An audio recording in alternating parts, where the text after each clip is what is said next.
ब्रह्मपुरी निवासी भगवान की जय।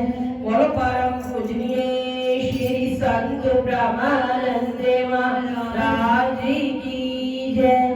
बोलो कृष्ण भगवान की जय।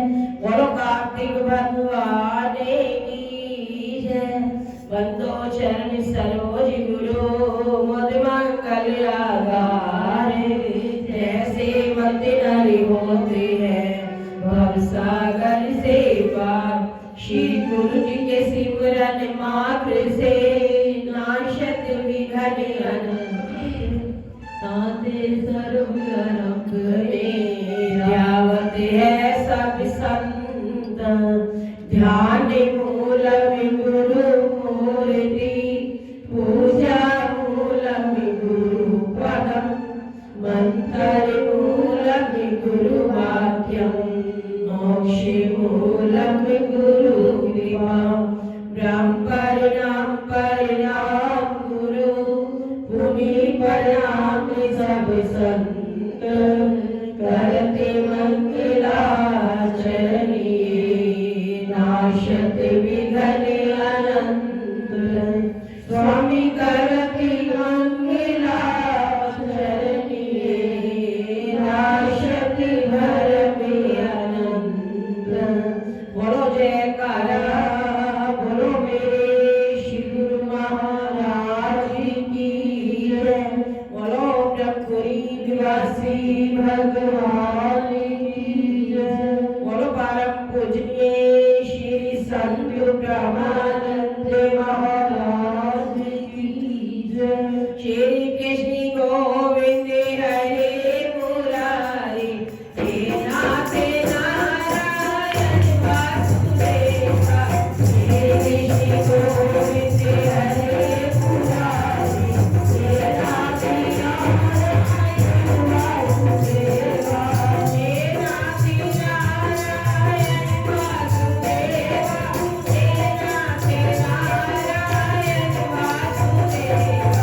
हे नाथ नारायण वासुदेवा। हे नाथ नारायण वासुदेवा। श्री कृष्ण गोविंद हरे मुरारी। हे नाथ नारायण वासुदेवा। श्री कृष्ण गोविंद हरे मुरारी। हे नाथ नारायण वासुदेवा। कृष्ण भगवान की जय। हरिओम। पहले सभी संतों को श्री गुरुदेव जी के चरणों में आने की, कार्तिक मास की हाजिरियों के लगाने की, कि जितने दिन हम श्री गुरु महाराज जी के चरणों में कार्तिक मास मनाने के लिए आए, श्री गुरुदेव जी के दर्शन और दीदार सुबह ब्रह्म मुहूर्त के अंदर चलकर आए, तो उतना ही हमारा तन मन धन सब कुछ पवित्र हो जाता है। कि तन को सतगुरुदेव की सेवाओं के अंदर लगाएं, मन को हरि सिमरन में, धन को गुरु की सेवाएं में लगाएं। कि जितना हमारा तन मन धन सतगुरुदेव के चरणों में लगेगा तो उतना हमारा मन शुद्ध होगा।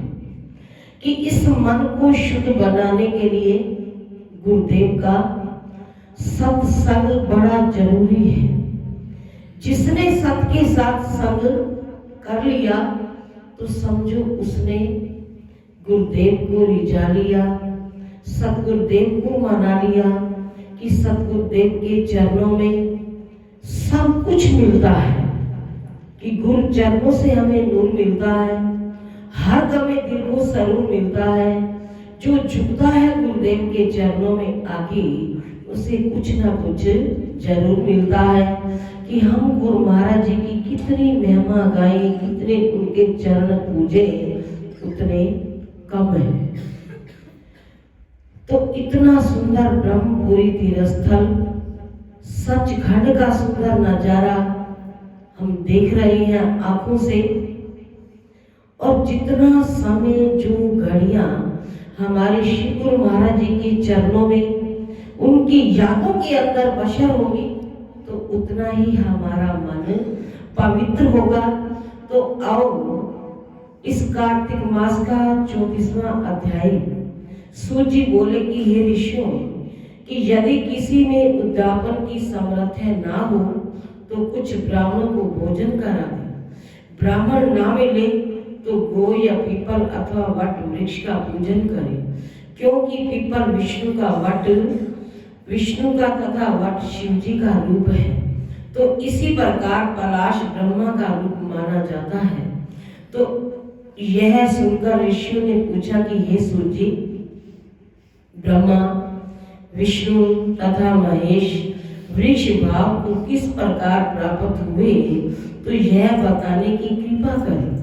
तब सूत जी ने कहा कि हे ऋषियों, कि एक समय भगवान शंकर और पार्वती एकांत में विराजमान थे।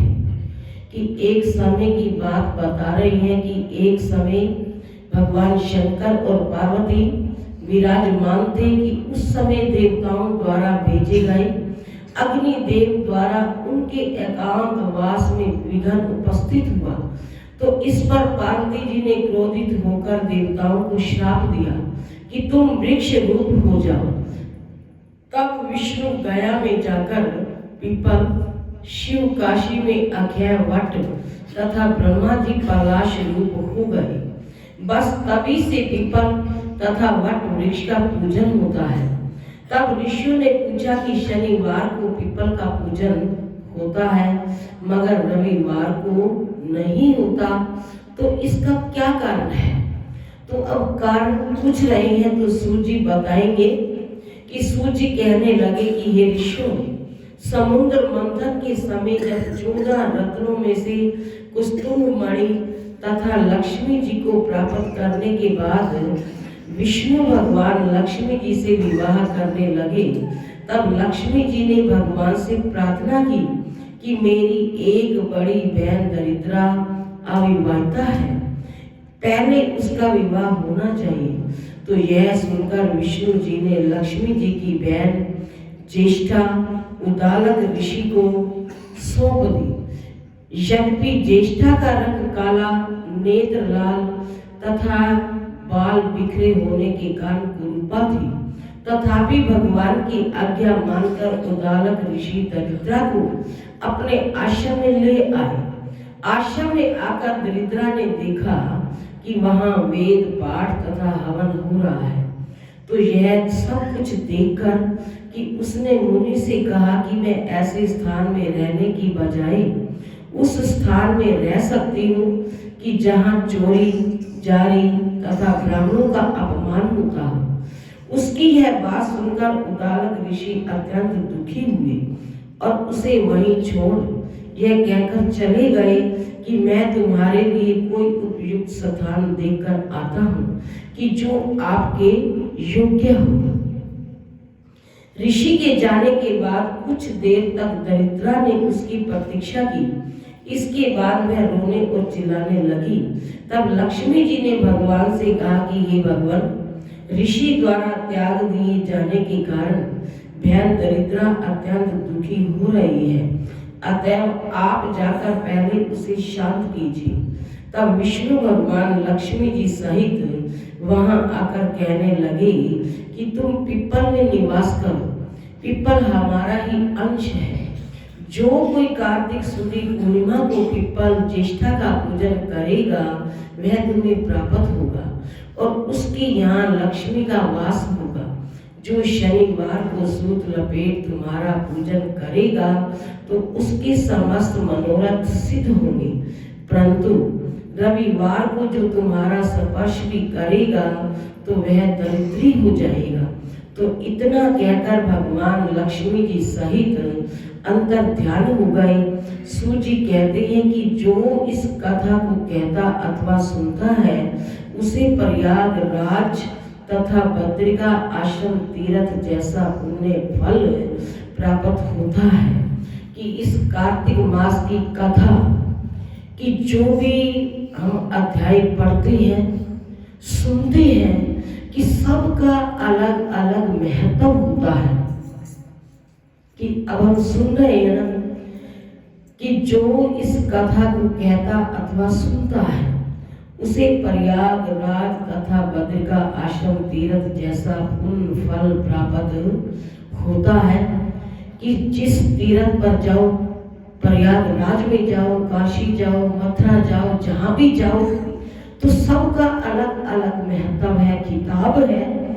और गुरु के चरणों में आने का सबसे बड़ा किताब है कि जिसने गुरु को मना लिया, गुरु महाराज जी का पूजन, प्यारे श्री महाराज जी का पूजन कर लिया, तो वहां सारे देवी देवता सबका पूजन हो जाता है। कि पहले अपने गुरानु मनाइए, जदों भी कोई काम करिए, मन चित्राल गुरन दियाइए, जदों भी कोई काम करिए।